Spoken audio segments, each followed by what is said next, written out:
అసలు ఇంకా మనం ఆలోచించాల్సిన విషయం ఏంటంటే, విగ్రహారాధన చేయరాదు అని యెహోవా ఇశ్రాయేలీయులకి కదా చెప్పాడు. అన్యులు వారి వారి ఆచారాలను, సంస్కృతి సంప్రదాయాలను బట్టి తమ పూజలేవో తాము చేసుకుంటున్నారు. ఇశ్రాయేలీయులు కాని అన్ని జాతుల వారు తమ ఆచారాలను బట్టి, తమ సంస్కృతి సంప్రదాయాలను బట్టి వారి దేవతలను, వారి ఆరాధన పద్ధతుల్లో వాళ్ళు పూజించుకుంటున్నారు. విగ్రహారాధన చేయకూడదని చెప్పి యెహోవా వాళ్ళకి చెప్పలేదు, ఇశ్రాయేలీయులకు చెప్పాడు. వాళ్ళకి యెహోవా ఏమైనా ధర్మశాస్త్రాన్ని ఇచ్చి మీరు ఇలా చేయకూడదు, ఇలా చేయాలి అని చెప్పాడా?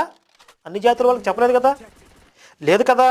ఇశ్రాయేలీయులు నా సొంత జనం అని చెప్పుకుని వారికే ధర్మశాస్త్రం ఇచ్చాడు. కానీ ఇశ్రాయేలీయులేమో ఆ ధర్మశాస్త్రాన్ని ధిక్కరించి యెహోవాపై తిరగబడుతూ వచ్చారు. అది వేరే విషయం, అలా ఉంచండి దాన్ని. ఇర్మియా 2:10-11 ఒక చోట యెహోవా బాధపడుతున్నారు చూడండి. ఇది యెహోవా వాక్కు. కిత్తీయుల దీపముకు పోయి చూడండి, కేదారులకు దూతలను పంపి బాగుగా విచారించి తెలుసుకుని